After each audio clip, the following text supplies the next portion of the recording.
Welcome to the incredibly strange party, pal. Your flight neighborhood Master Chaos here. Today we kick off episode 1 of a multi-part deep dive box set review. You know them, you love them. We do them here at Master Chaos TV, and thanks to Flicks at Dawn, a subscriber and friend, I was able to get my hands on this puppy right here, the incredibly strange films of Ray Dennis Steckler.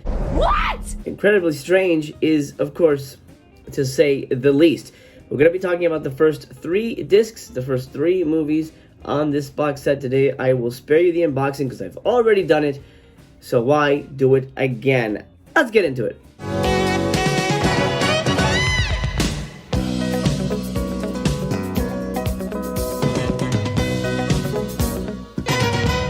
This artwork is lovely, quite a collage of insanity, which speaks volumes when discussing the films of Ray Dennis Steckler. This is, of course, from Wild Guitar, the one and only Arch Hall, who we'll talk about in a moment. As a matter of fact, why don't we talk about him right now? He's the star of our first film, Wild Guitar. This is disc 1, and it is the best place to start because it is Mr. Steckler's first film. Wild Guitar runs 1 hour and 29 minutes. This is Ray's first movie, and my favorite thing about this movie is the opening montage of old Hollywood. Arch Hall Jr., our hero, walks down Hollywood Boulevard and shows off some of my favorite theaters and how they appeared back in the day. This is the story of Bud Eagle, a guitar-playing fool from Spearfish, South Dakota. It's your basic rags-to-riches musicians movie. Think Elvis, Elton John, and Freddie Mercury, but instead of those magnetic and interesting personalities, we get Arch Hall Jr., a super bland and uninteresting milquetoast of a rock star. Honestly, this was super Dolesville, man. For all I know, this might have been the first darker side of the music business type movie, but it was so bland that I just couldn't find myself giving a good goddamn shit. It all feels very one note, and it doesn't help that our lead is completely uncharismatic, and the bad guys all exist without any kind of dimension beyond them being greedy assholes. The third act offers up a kidnapping subplot masterminded by 3 of the biggest idiots in cinema history with the cringiest dialogue ever. Think Twister's Revenge and you'll know what I mean. After all that crap is over, our hero manages to take matters into his own hands, and the movie becomes interesting for about 2 minutes, and then it offers up a super ridiculous solution to his greedy manager problem. At the end of the day, I was just super bored by this, and I cannot recommend it at all. In terms of special features, you get a 35-minute interview with Arch Hall Jr., and he covers his filmmaking history with him and his dad. He also mentions EGOT, which is one of my favorite guilty pleasures of all time. Then you get an episode of the incredibly strange film show, which runs 40 minutes, and I think it's absolutely crucial for you to watch this because it gives a perfectly concise overview of Ray's films, and you also get the added bonus of seeing Ray Dennis Steckler directing on set, and that I think is fascinating.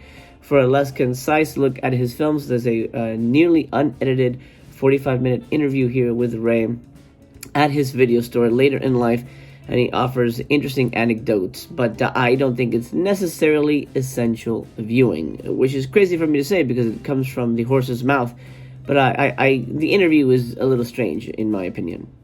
1 star. 1 star for Wild Guitar. It bored me to tears. I had seen this before. I'm pretty sure this was a Mystery Science Theater episode at one point, so I was familiar with the name and stuff, but obviously watching with Mystery Science Theater is a lot more fun. Watching the movie dry is pretty dull. I mean, it's, the basic musician story, but there's no nudity, there's no, the music isn't very good. There's a lot of those elements that are missing that kind of make those movies really interesting and, fantastical and fun and alive and fabulous, for lack of a better word. This was just super boring with a really, really lame finale. I'm not going to get into it because it's spoilers, but the way it's solved is the stupidest thing I've ever seen. Not a fan of Wild Guitar. 1 star. This is not getting off to a great start. Look, he's a little cowboy. See that? He's like a little cowboy guy. Woo-hoo. Next up, disc 2. This is his most well-known film, I think. The incredibly strange creatures who stopped living and became mixed up zombies. I believe that's there you go, yeah.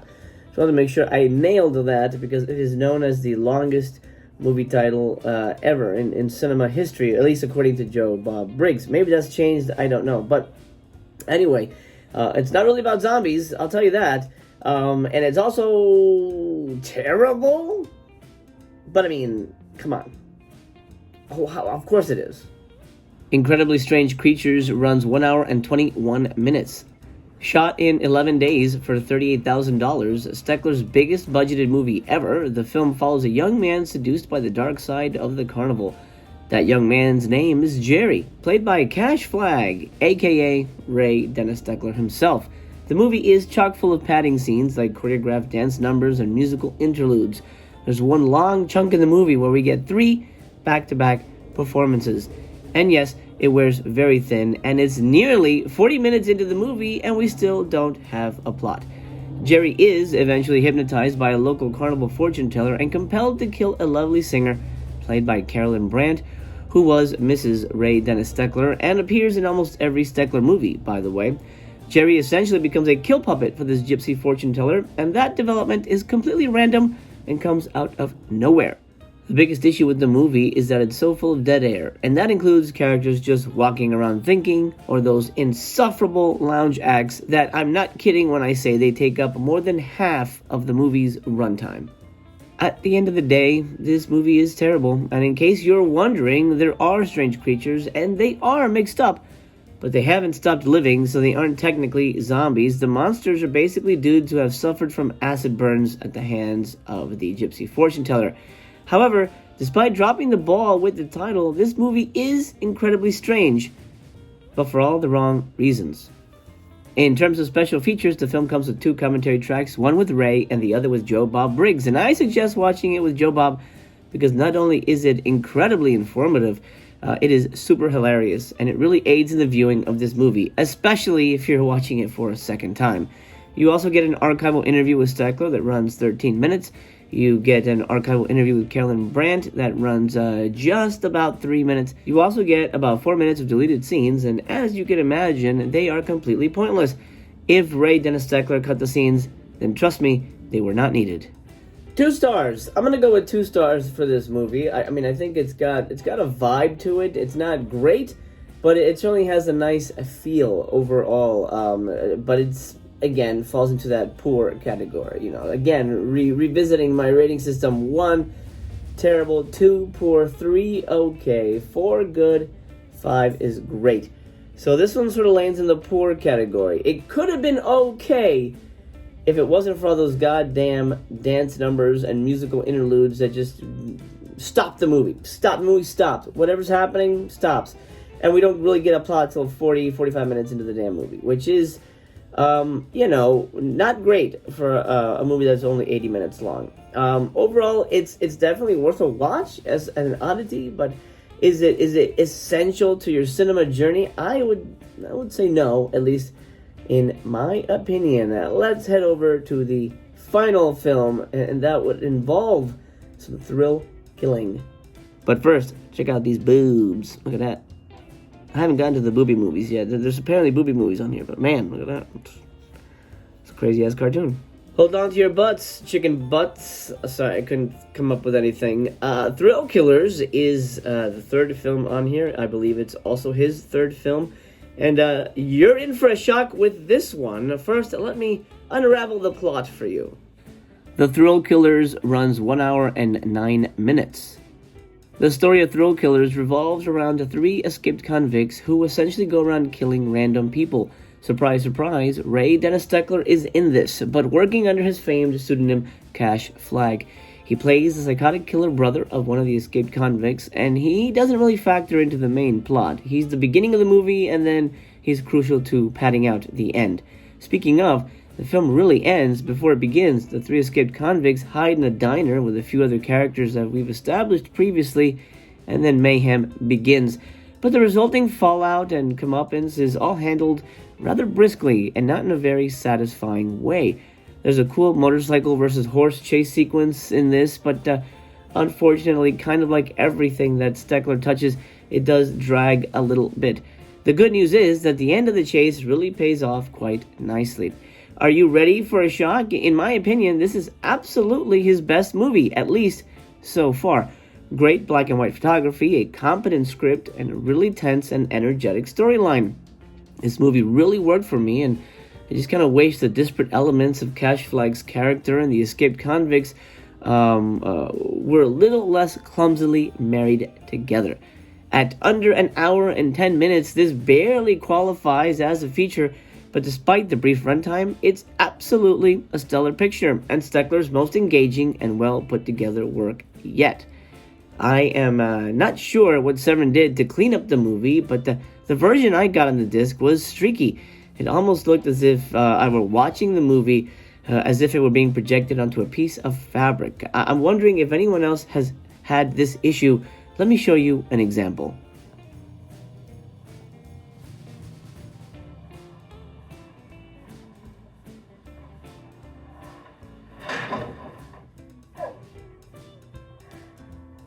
Isn't that weird? Did anybody else who has this set experience that with Thrill Killers?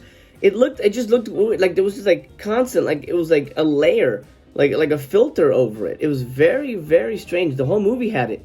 I don't know too much about the processing when it comes to cleaning these things up.